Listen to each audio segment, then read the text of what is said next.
Welcome, ladies and gentlemen, to our lecture on vectors and math for introductory physics. Our learning in physics is going to require us to use mathematics regularly throughout the class, so I'd like to start with a brief review of a few mathematical topics that are likely to come up repeatedly during the class. This list is not exhaustive, but it does give you a place to start, and it gives you at least some idea about mathematics that are coming as we move forward in the class. So we're going to be using algebra, and we'll use algebra to manipulate equations and solve for variables of interest. So for example, if we had an equation that looked like this, we would manipulate this equation. Say we wanted to solve for h, we might have this. So we would algebraically manipulate this equation to solve for h. That's what I mean when I say we're going to need algebra for this class. For geometry and trigonometry, we're going to use some of the tools of geometry and trigonometry repeatedly to solve problems and help us describe behaviors in the physical world. The main things here, we're going to use sine, cosine, and tangent, the trigonometric functions.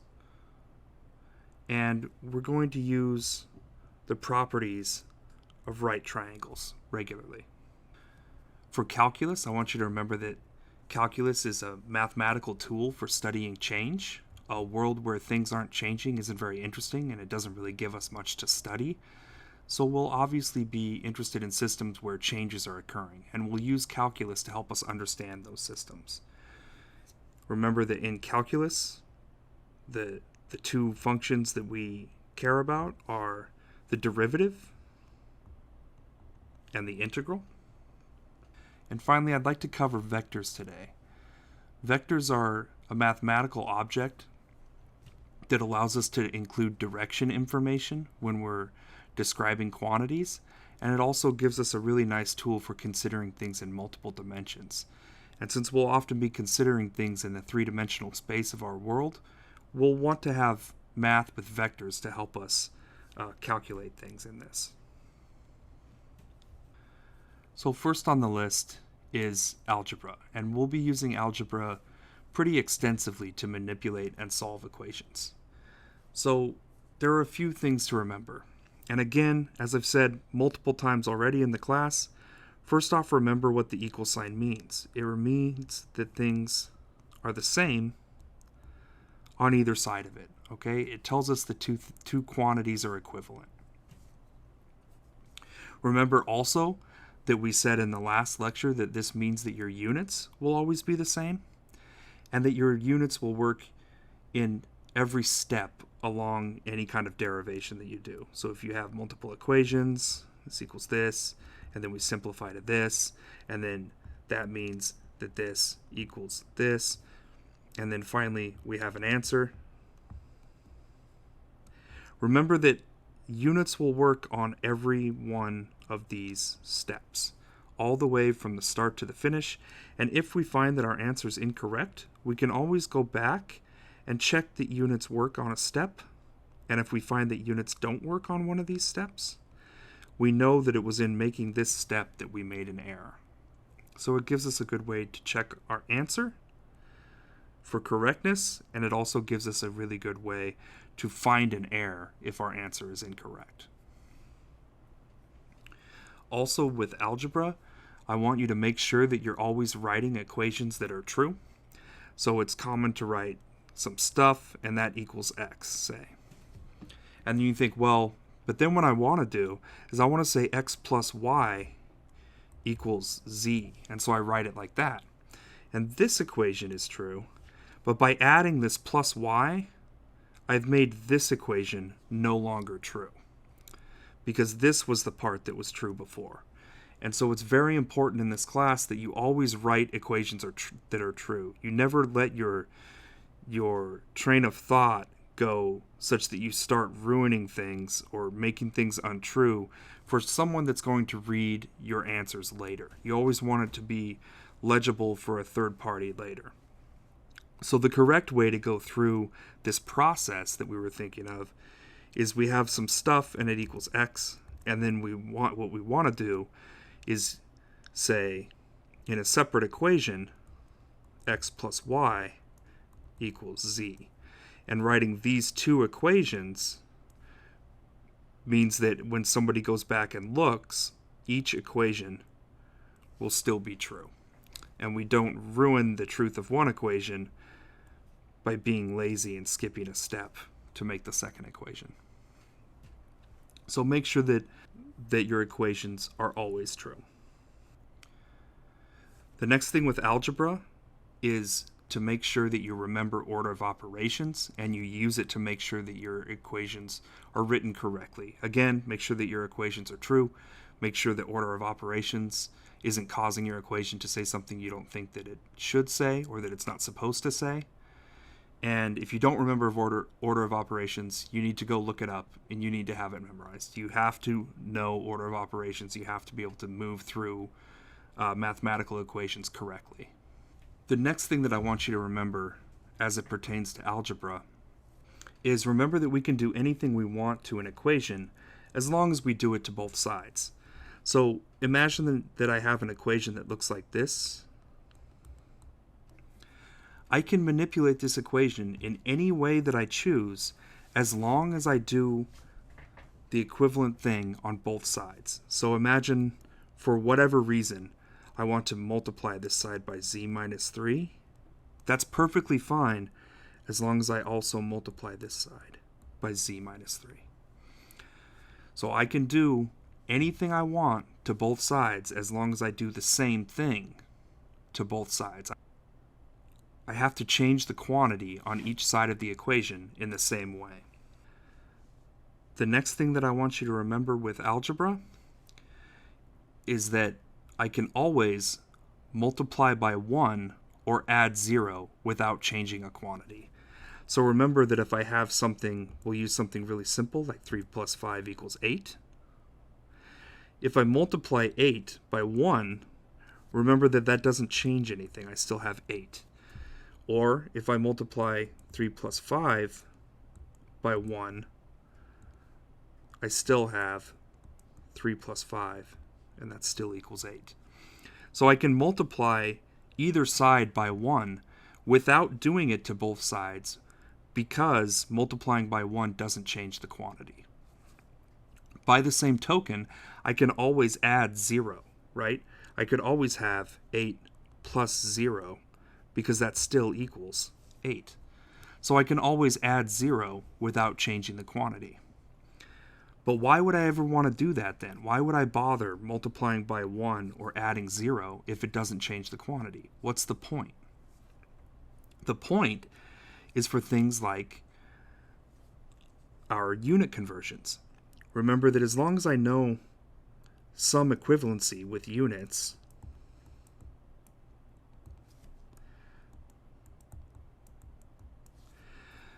then I can always make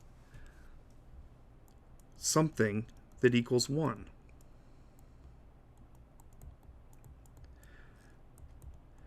So if I had some equation that had inches in it, okay, x equals 9 inches, it's always perfectly fine for me to do this to one side because I'm just multiplying by 1 and it doesn't change this quantity. So if I don't change this quantity, this equal sign remains true, and this is a perfectly legal move in algebra. So I can do this, and what I end up doing is these inches cancel, and I'll end up with something in units of centimeters like I want. That's perfectly fine to do at any time. And it doesn't just have to be units.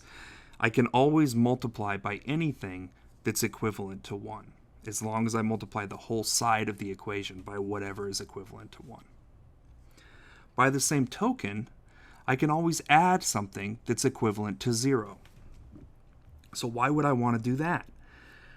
Well, let me give a little example here that you might find useful. It's something called completing the square.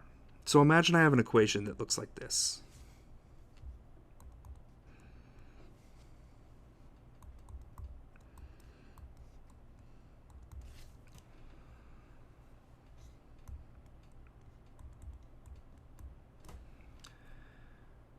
And then I want to solve this equation for x.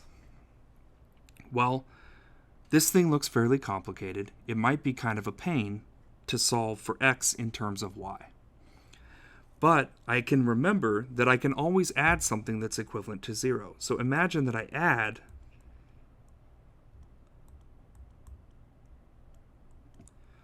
this. Now if I add this term, it's plus 10y minus 10y, so we know that that's 0. And adding 0 to one side is perfectly fine because it doesn't change the quantity. So then this side, I can use the y squared, the 25, and the 10y to be y plus 5 squared minus 10y. Now, you might see why I wanted to do this. Now I have this same term. I can subtract y plus 5 squared from both sides, and it will just disappear from both sides, and I'll have x equals minus 10y. And I was able to solve for x in terms of y and get a nice simple answer in a really easy mathematical process instead of trying to carry these things out and figure out the squares and do all of that stuff. I just completed the square here and I got a nice easy answer. So along with multiplying by 1, always remember that things on the top and bottom of a fraction can cancel each other. So if I have x equals 3a cubed m over 2ga, remember that an 1a here can cancel 1a up here and turn this into squared because a over a equals 1. So always remember that that process is available to you as well. The last thing I want you to remember as it pertains to algebra is that we can always replace a variable in an equation with something that's equivalent. So as an example, imagine we have this equation. F equals ma, and therefore a equals f over m. We manipulate it algebraically to show that. And then we have another equation.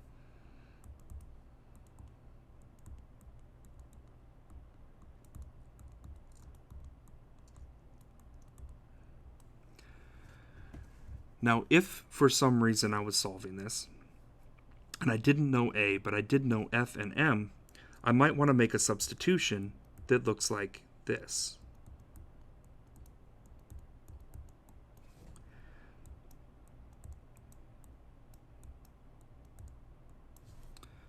And that is perfectly legal. This quantity is unchanged because I replaced a with something that is equivalent to a, meaning that in the end, this quantity was unchanged. So this, again, is a move that's legal, we'll say, in algebra.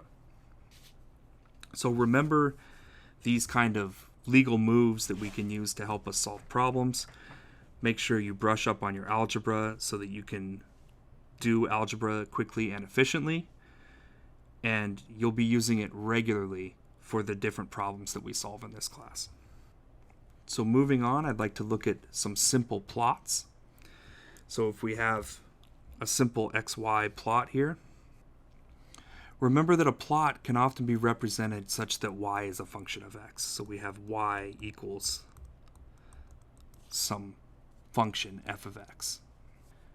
In reverse, if we solve for some variable y in terms of x, it tells us how to plot it on a xy plot. So we have, for example, let's take one that you've probably seen before, y equals mx plus b. This tells us how to plot this function. In this case, we know that this one is a line, so we plot a relatively straight line that has a y-intercept of b and a slope of m.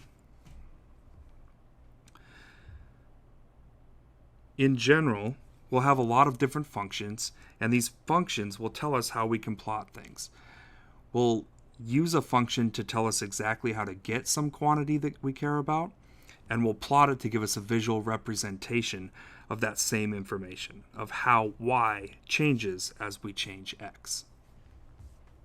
We'll use some plots later in the class to visualize certain ideas or functions, and in the coming couple of lectures, we're going to use plots to help us understand how position, velocity, and acceleration are related to each other. Moving on to geometry and trigonometry, we're going to use some basic principles from these fields repeatedly during this class. The first thing is that we'll make use of the trigonometric functions: sine, cosine, and tangent. And remember that as these relate to a right triangle, we have SO, CA, TOA. All right, so if we have this angle, theta, then sine of theta is equal to, if we have an opposite side opposite the angle, an adjacent side adjacent to the angle, and a hypotenuse, the side that's opposite the right angle here, then sine theta is equal to opposite over hypotenuse, or so cosine theta is equal to adjacent over hypotenuse, CA, and tangent is equal to opposite over adjacent, TOA. So CA, TOA tells us how we can use the trigonometric functions in regards to a right triangle. I also want you to remember a couple special cases. Remember that cosine of 90 degrees is equal to 0, while sine of 90 degrees 0 is equal to 1.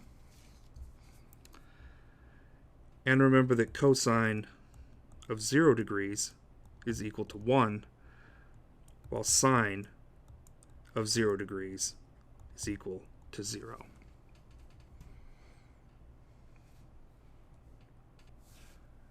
As we deal with geometry, we'll deal with triangles very regularly. So if we look at some triangle, in this case we don't have to be a right triangle, and we're going to label this so that we have capital A here, and then the side that's across from the angle will be the lowercase. Okay, so A there, we have B, that makes this side B, and we have capital C here and little c here. So if we have any triangle like this, let's remember a few properties of triangles that we'll always want to know going forward. The first one is that the angles A plus B plus C will always equal 180 degrees in any triangle. Okay? The second thing that I want you guys to remember is that these ratios, A over sine A, is equal to B over sine B is equal to C over sine C. Okay? The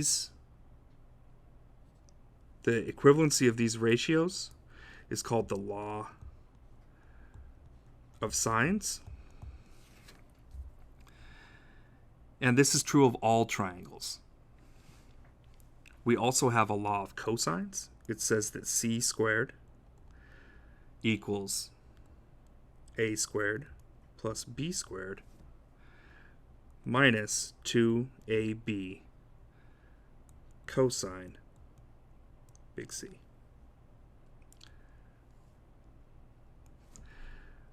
This is the law of cosines. And this one is also always true of any triangle. And remember, our naming scheme here is little letters are the sides that are across from that big lettered angle. Okay? So those are true of any triangle. But in the special case that we have a right triangle, let's say that this is C, is 90 degrees.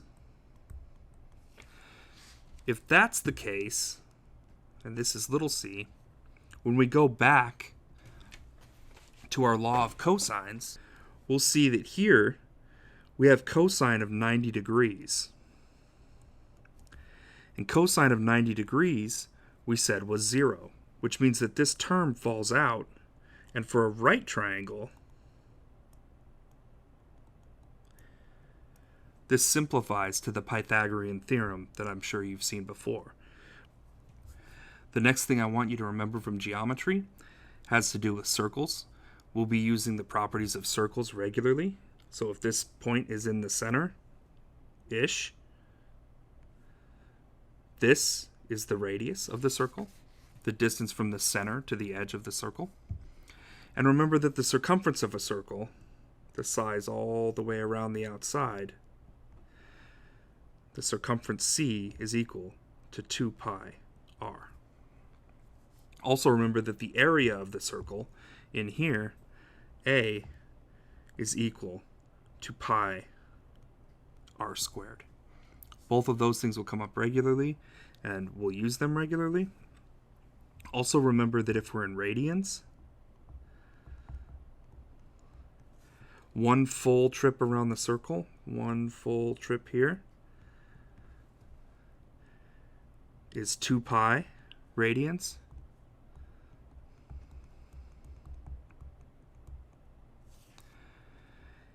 And the same thing in degrees.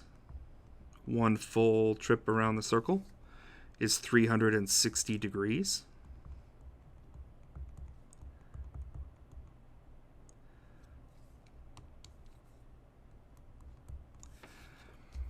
And remember that this allows us, both of these things are equal to a full circle, to write an equivalency. 2 pi radians equals 360 degrees. And anytime we can write an equivalence, we have a unit conversion. So 2 pi radians over 360 degrees equals 360 degrees over 2 pi radians equals 1. So remember that as our conversion for units from radians to degrees. Moving on to calculus. We always want to keep in mind that calculus is a mathematical tool for studying change. And remember that we basically have two things in calculus. We have a derivative, and we have an integral. Also remember that as you look in the book and maybe an example says derive this or derive that, that doesn't mean take a derivative. A derivation is a multi-step process for showing that something is true through mathematics, okay? And oftentimes application of simplifying rules and physical principles and things. And then you derive some property at the end, okay? When they want you to take a derivative, that's called differentiation. And so remember, when you're looking at your book, if it says derive, it means the multi-step process to show something. And if it says differentiate, it means take a derivative. So with that said, let's recall some of our rules of differentiation. The first is, remember that d, dx, m, some function of x is equal to m. We'll say f prime of x, where f prime is the derivative of f. So for example, for a really simple one that you'll see regularly, imagine that we had f of x equals just mx, a real simple function. Then df dx equals m. So that last example brought up our second rule that we want to keep in mind with derivatives. Remember how we deal with powers. So d dx of x squared, let's make that cubed actually. X cubed equals 3x squared. We bring the power down, the 3 comes out in front and becomes a factor, and we lower the power by 1. That's how we take the derivative of any power. So in our prior example where we had mx, the m stays out in front. The x, we would bring down a 1 from the power and lower it to be x to the 0. Anything to the 0 is 1, so this is ultimately just m times 1, which equals m. So remember that there are some other rules for dealing with exponentials, and the trig functions have their own derivatives as well. Remember how to differentiate those things so that if it comes up, you can do it. And then the last two things that I want to cover here are the product rule and the quotient rule. So for the product rule, imagine we have two functions, a and b, that are both functions of x. Then our derivative with respect to x of ab is equal to the derivative of the first times the second plus the first times the derivative of the second.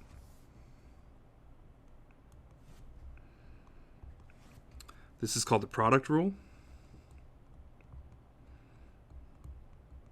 And we have to apply this anytime we have two functions of the variable that we're differentiating with respect to that are multiplied together.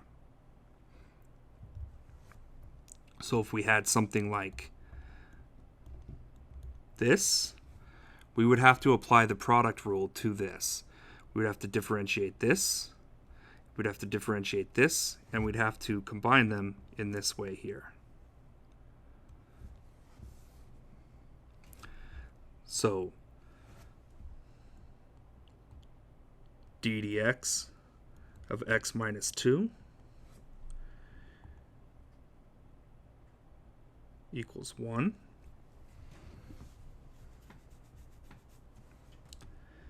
And d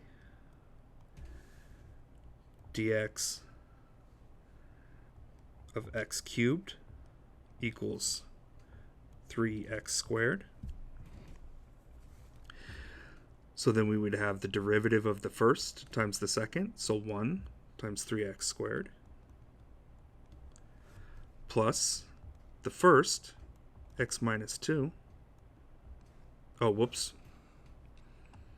times the second, not the derivative of the second, x cubed.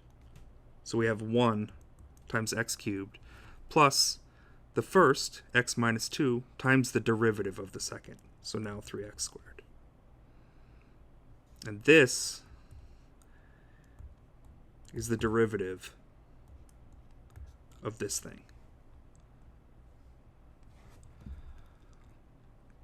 So anytime we have two functions of the variable that we're differentiating with respect to, we have to use this product rule when it's a product of the two functions.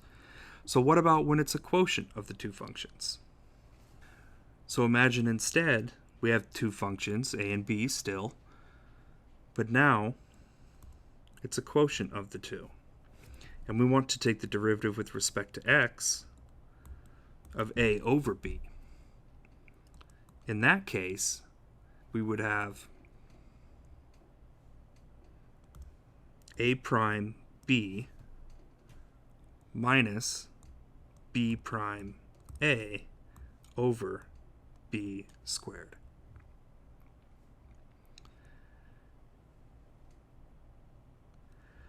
This is the quotient rule.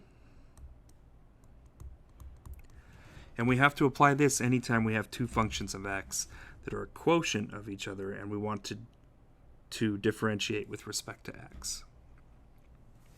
I still remember what my calculus teacher told us, our little mnemonic for doing this, or the quotient rule, is low d high, low d derivative high, high d low, square the low, and there you go.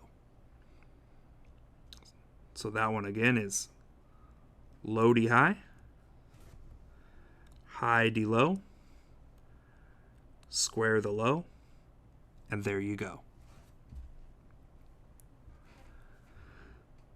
Moving on to integrals in calculus. We can think of the interval as kind of the inverse derivative.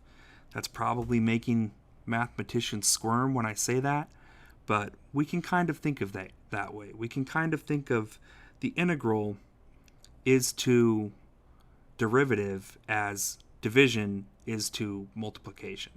Okay? They're kind of inverse functions. So if you're uncomfortable with the integrals, I would suggest that you review them for the class. We probably won't need a ton for the introductory class, but we will have to do some integrals from time to time. So just as an example, imagine we want to take the integral of x squared dx. We do that by first finding the function that if we took the derivative, it would return x squared. So if I have x cubed over 3, you can imagine on a little sidebar here, if I did d dx of x cubed over 3, using the rules we just went over, the 1/3 comes out in front, and I'd have d dx of x cubed. Okay? Then that would equal 1/3, and then I'd take the derivative in here. I'd bring the power down, lower the power by 1. Okay? The 1/3 and the 3 would cancel each other. We'd have a 3 on the top and bottom of the denominator, and we'd end up with x squared. So my x cubed over 3 is my kind of reverse derivative of x squared. And then if I'm doing the integral in general, I have to add a constant. Because if I was doing this function would also return x squared. If it's some constant that doesn't depend on x, the derivative with respect to x would be 0, and this term would just go away. So if I'm solving an integral in general, I have to add this constant on the end to be all-inclusive in my answer. So this is the integral of x squared with respect to x. If instead I was taking the integral with some limits of integration, say 3 on the low end and 5 on the high end, of the same thing, then instead of adding the constant at the end, what I would do is insert the limits of integration into my answer. So I have my x cubed over 3, and I would insert first the high limit of integration. I'd have 5 cubed over 3, and then I'd subtract the low limit of integration, 3 cubed over 3. And this is my answer when I have limits on my integration. For now, that's all I want to cover with integrals. Just remember how to do them. Remember that we can use them as kind of an inverse of derivatives, and know how to do them if you need them for the class. Moving on to calculus and plots, remember that the derivative gives the rate of change of a curve. So let's think again about our line. A very special curve, a curve with no curve, if you will. The line has the function y equals mx plus b, where we have b is the y-intercept and m is the slope. You can see if we take a derivative of this with respect to x,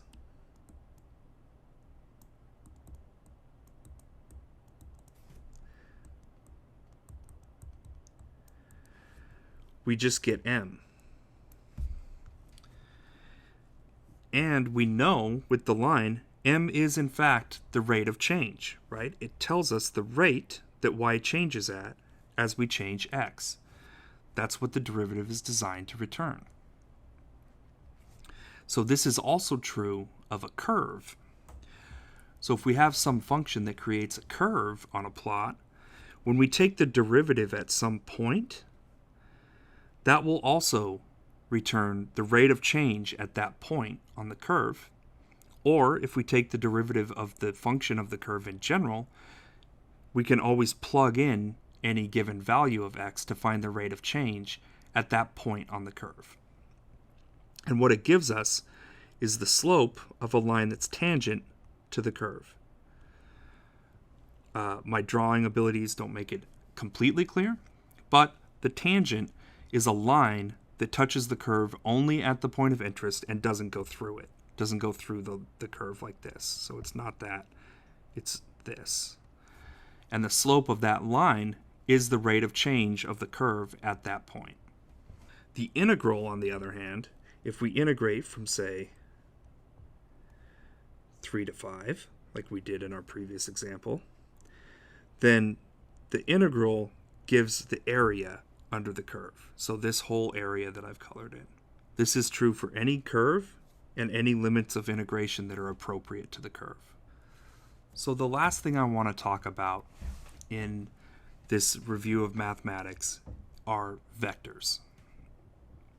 So let's start by thinking of a quantity 6 meters. 6 meters is what we call a scalar quantity.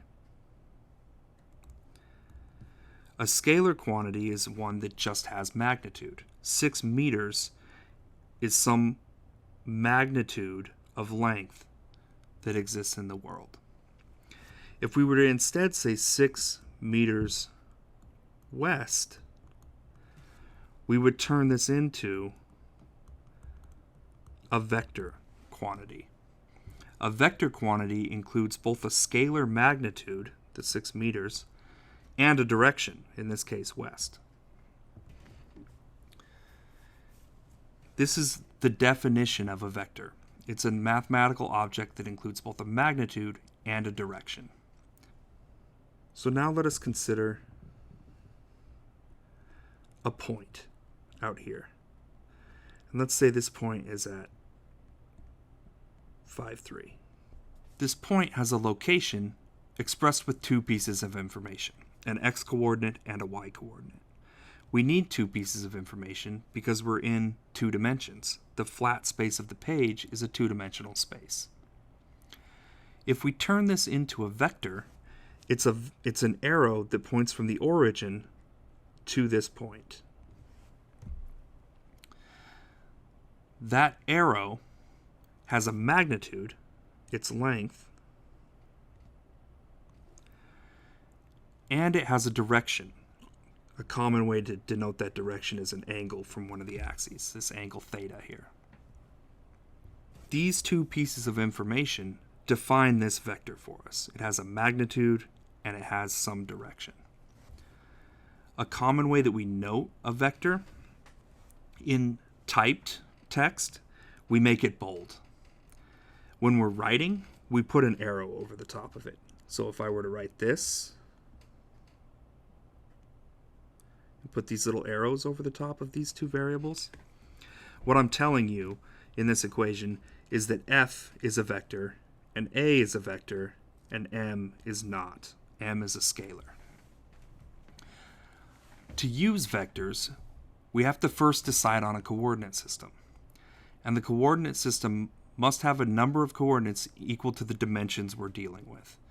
So in a 2D space like this page, I have to have 2 coordinates, or 2 axes in my coordinate system.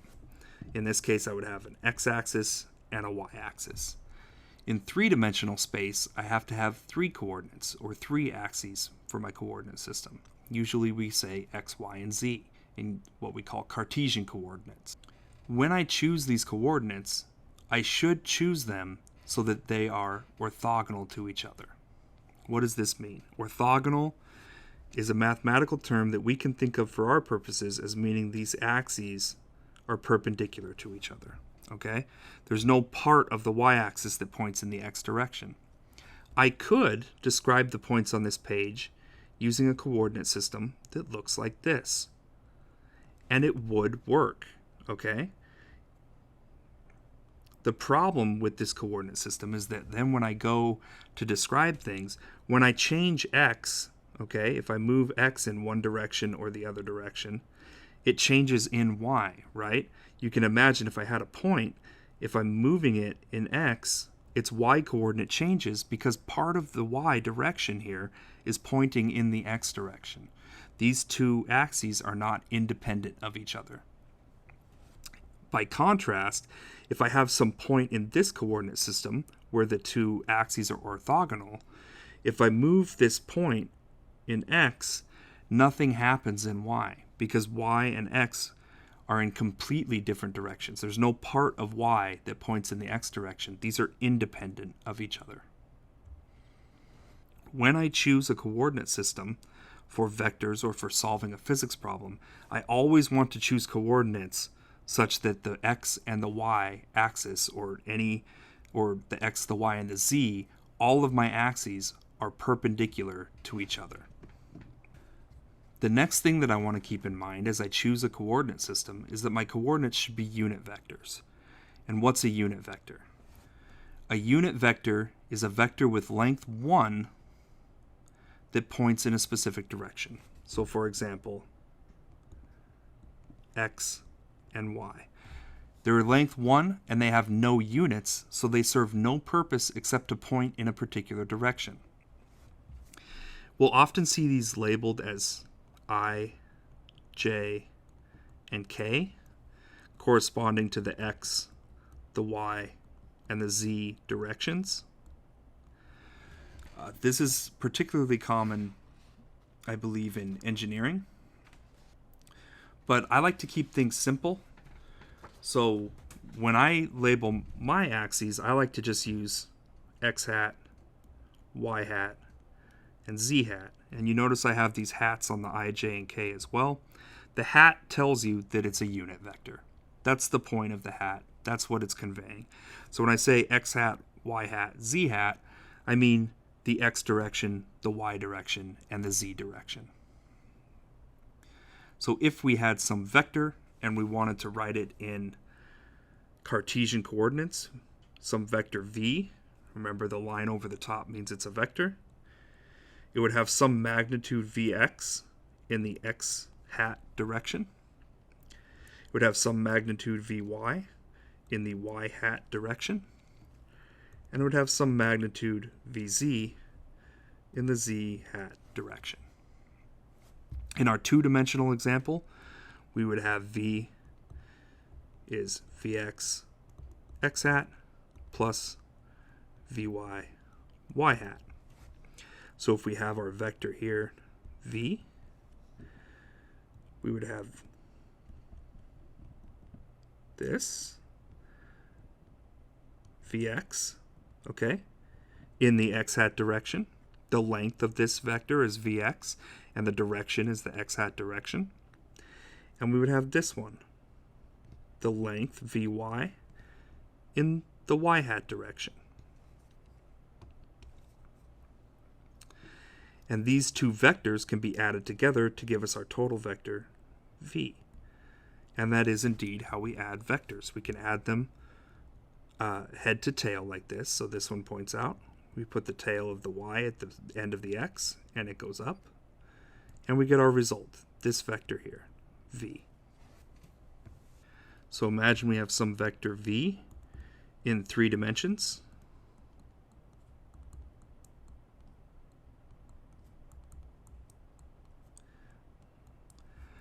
And we want to know the length of the vector. The length of the vector is calculated in a fashion very similar to the Pythagorean theorem. So the length, we use the absolute magnitude sign to say length of a vector, is equal to vx squared, vy squared, vz squared, all in a square root. So if we wanted to write this another way, we'd write v without the line, which means the length of the vector v squared equals vx squared plus vy squared plus vz squared. And you can see this looks very much like the Pythagorean theorem, but we just have an extra dimension here. In 2 dimensions, we would end up with something that looks just like the Pythagorean theorem. V squared would equal Vx squared plus Vy squared. So it's the sum of the square of each of the components will give you the square of the length. The direction of a vector can be expressed in many ways. One of the most common ways is to give an angle, say theta here from the x-axis, give an angle from one of the axes. And you could also use this one, say phi from the y-axis. But it's common to give some angle from one of the unit vectors as the direction of a vector. So we talked about how to get the length of a vector from the components. For this angle, we can just use our trigonometric functions that we said we were going to use regularly. Remember that because our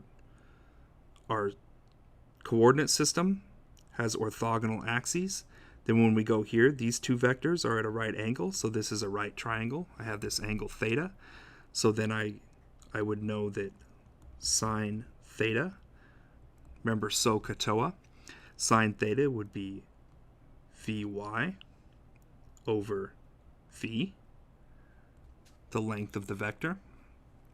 And so if I wanted to calculate theta, this angle, then theta would be the inverse sine of Vy over V.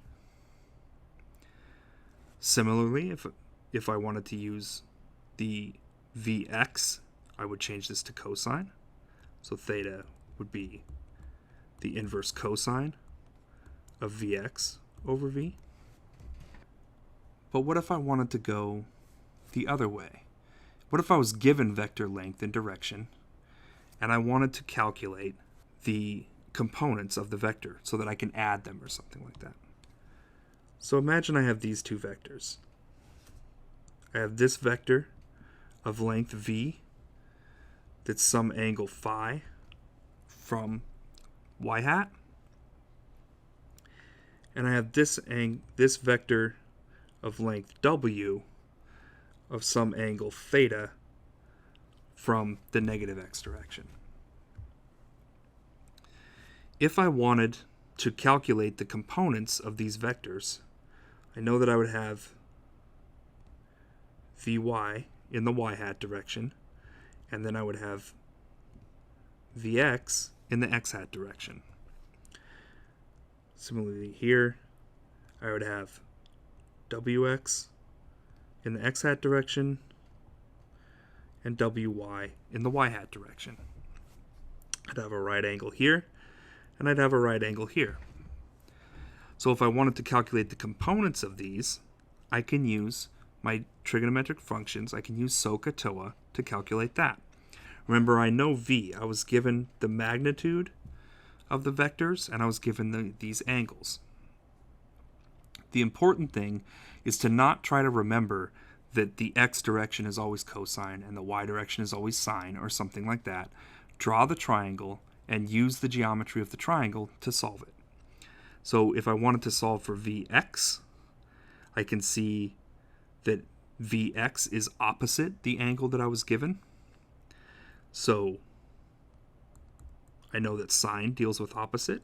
Sine phi equals opposite Vx over hypotenuse V, or Vx equals V sine phi. To find Vy, I see that that's adjacent to the angle I was given. So cosine phi equals adjacent Vy over hypotenuse V, and therefore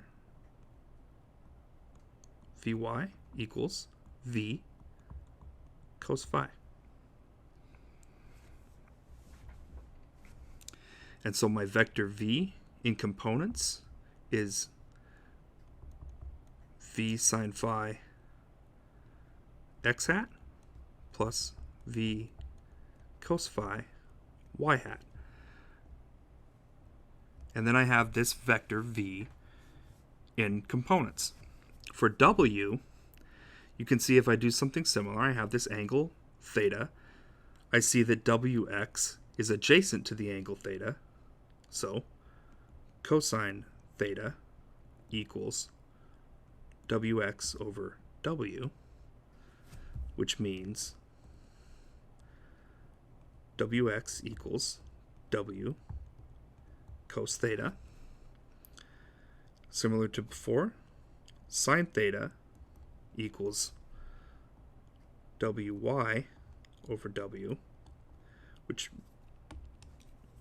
means WY equals W sine theta. And you can see in this case, what I've ended up with is my trig functions are reversed because of the angle that I was given. So in this case, W, the vector, equals W cos theta x hat plus W sine theta y hat. And I want to stress again, draw the vector components and use the geometry of the triangle. Don't try to memorize that sine or cosine always goes with either x or y. Draw the triangle, figure it out correctly. So now imagine that we have two vectors, and we want to add those two vectors. The way that we add vectors is piecewise addition of the components of the vector. So what do I mean by that? Let's say A equals AX x hat plus AY y hat, and B equals BX x hat plus BY y hat. To add these two vectors, A and B, and get C, so A plus B equals C. C equals AX plus BX x hat plus AY plus BY y hat. So to add vectors, we take the x components and add them together, and that's the x component of our resulting vector.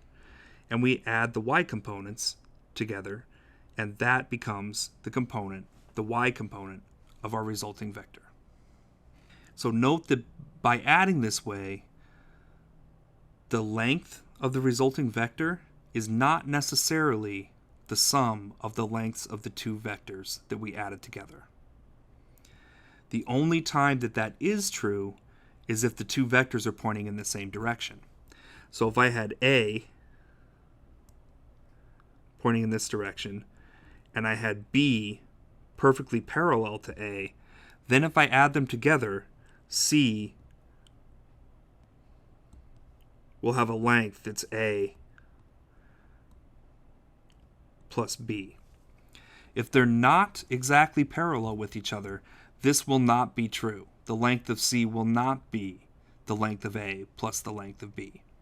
So in general, you should assume that the result of adding vectors is not the same as just adding the magnitudes of the two vectors.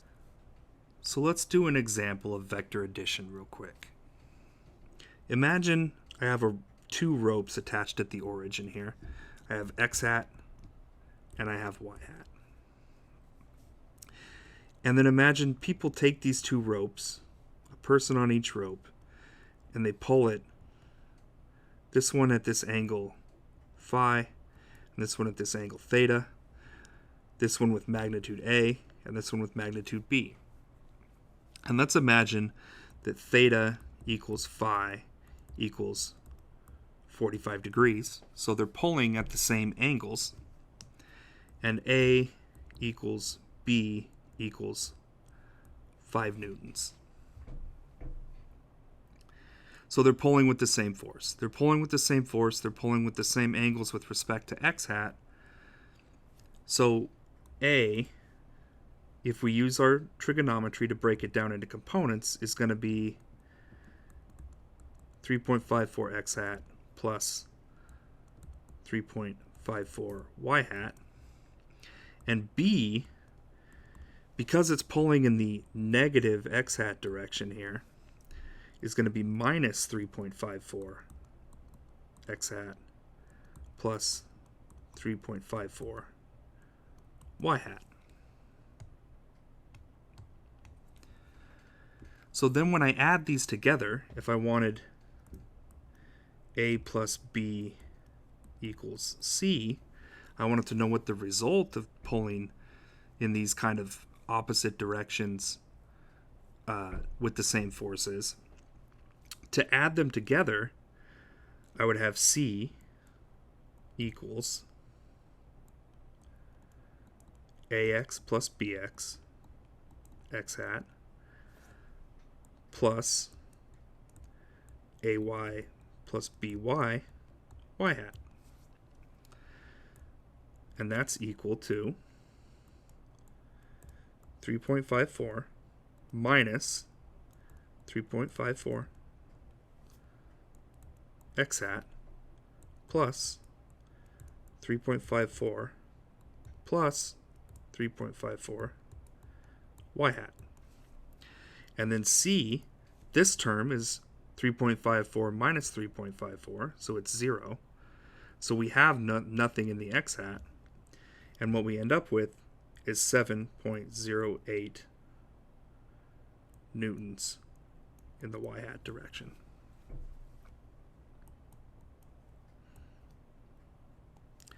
And that means C looks like this. So we've seen that we can add and subtract vectors by just adding and subtracting the components. But there is another mathematical function that we can do with vectors, and that's we can take a product of two vectors. And we have two methods for taking a product of two vectors. The first is the dot product. The dot product is written like this, with this dot between the two vectors. That's why we call it the dot product. And we also call it the scalar product. And the reason we call it the scalar product is because it takes two vectors as an input and returns a scalar. So our output is no longer a vector. We lose direction information. We just get a scalar from the dot product. And the way that the dot product works is A dot B equals AX times BX plus AY times BY plus AZ times BZ, if, for example, we're in 3 dimensions. So this one is just a piecewise multiplication of the components of these two vectors. We do have a shorthand for getting the magnitude here, and that's A dot B equals AB, the lengths of A and B, cosine theta, where theta is the angle between the two if we put them tail to tail. So we can use this shorthand also to get the magnitude of the dot product between two vectors. The other product that we can take is the cross product. The cross product, or the vector product, you can probably now guess, after seeing the dot product, the cross product is A cross B. We put a cross between the vectors. And I said it's also called the vector product, so it returns a vector. In the case of the cross product, in particular, it returns a vector that's perpendicular to both of the two vectors in the product. So what does that mean? So imagine I again have A and B just here, Place tail to tail with this angle theta in between. These two are in the page, right? So a cross product between these two would have to be perpendicular to both of these two, which means that it either has to come directly out of the page, usually drawn this way, a circle with a dot in it usually means out of the page, or directly into the page, a circle with a cross through it usually means into the page. I don't know if this is true, but I was told this comes from way back when. This comes from arrows, an arrow flying away from you. You see the fletchings, and so it looks like a cross. That's in. And an arrow coming right at you, you just see a point, the point of the arrowhead coming at you, so that's out, coming toward you. Anything that would be perpendicular to both of these two vectors, B and A, would have to be either going directly out of or directly into the screen here. And the cross product, this vector that's returned, is going to be one of those two. So how do we know which of those two it is? We use something called the right-hand rule. For the right-hand rule, you take your hand open with your thumb sticking straight out. You point your fingers in the direction of the first vector in the cross product. You orient your hand so that you can close your fingers toward the second vector, and then your thumb will point in the direction of the resulting vector. Again, remember that's your right hand. It's open with your thumb sticking straight out. You point your fingers in the direction of the first vector in the cross product. You close them toward the direction of the second vector in the cross product, and your thumb points in the direction of the resulting vector. We can also calculate the cross product exactly from its components. So if I'm doing that, I have A cross B. And to calculate that, I would make a matrix. So X hat, Y hat, Z hat, AX, AY, AZ, BX, BY, BZ. And then to calculate the cross product, I start with the X component, and I ignore the row and the column of X hat, and that leaves me with these four. And then I take the product of these two, okay? So AZ, BY, minus the product of these two, AY, BZ. And that gives me my X component. Similarly, for my Y component, I now switch signs. So this one had a plus, so I now say minus. I look at the Y component, I ignore the column and the row of Y hat. That leaves me these two and these two. And I do the product of these two, AX, BZ, minus the product of these two, AZ, BX, and that's my Y hat component. And then finally for the Z component, I switch signs again. So I went plus, minus, plus. And the Z component, I look at Z hat. I ignore the column and the row of Z hat. That leaves me with these four. And I take the product of these two, AX, BY, minus the product of these two, AY, BX, and that gives me my Z component. So that gives me this formula for the cross product. Your book likes to write every term positive. So to write every term positive, we would just bring this negative inside of the parentheses here, which would flip the order. AZ, BX minus ax bz, and the equation would otherwise be unchanged. We would have the same thing here. And here. And this is the actual exact calculation for the cross product. We also have a shorthand for the magnitude of the resulting vector. Remember, we can use the right-hand rule to get the direction of the resulting vector from the cross product. We can also use this shorthand to get the magnitude, where the magnitude of the vector that we get from A cross B is the magnitude of A times the magnitude of B times sine of the angle between them if you put them tail to tail. Just like this one up here, this theta angle between them. So AB sine theta, and this is the magnitude of the cross product. Notice here that in our two shorthand versions, for the magnitude of the cross product and the magnitude of the dot product, in the case of the dot product, a magnitude is all there is. So this is a shorthand for calculating the dot product. In the case of the cross product, it gives us the magnitude, and we would use the right-hand rule to get the direction of the resulting vector, because our result of a cross product is a vector, not a scalar. Also, when we look at these two shorthands, notice that the dot product is cosine theta. So if theta is 90 degrees, then the cross product is 0.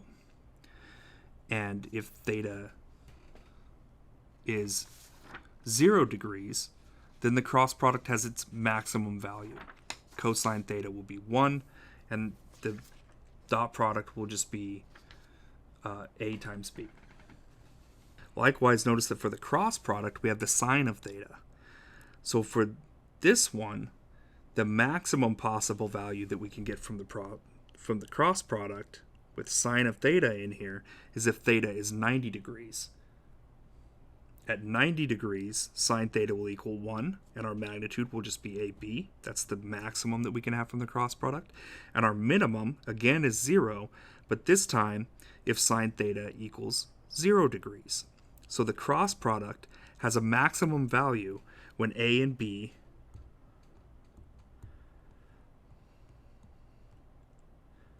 are perpendicular to each other, right?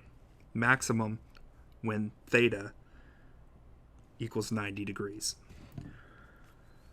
And a minimum when A and B are perfectly parallel to each other. So theta equals 0 degrees. The dot product is just the opposite. It has a maximum when theta equals 0.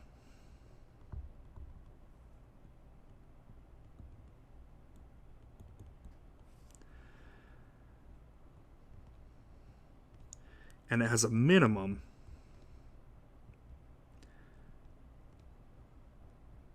when theta equals 90. And in both cases, that minimum is 0. So for the dot product, if the two vectors are perpendicular to each other, the dot product will be 0. And for the cross product, if the two vectors are parallel to each other, the cross product will be 0. So that gives us our two products of vectors. We'll find them useful in this class at different times. And you'll definitely find them useful in the next intro physics class when you study electromagnetism. They'll become useful very often. So we'll keep those in mind. We'll use those as they come up. You'll become more familiar with them. The mathematical concepts covered in this video are going to be very important as we go forward in the course. So take time right now to make sure that you're comfortable with them so that you can concentrate on the physics as we move forward. It's really advantageous to be comfortable with the algebra and comfortable with the calculus so that they don't take up too much of your brain power when you're just trying to process a problem, so that you can concentrate on the physical principles and getting the physics correct and then just turning the crank on the mathematics to get out the answer.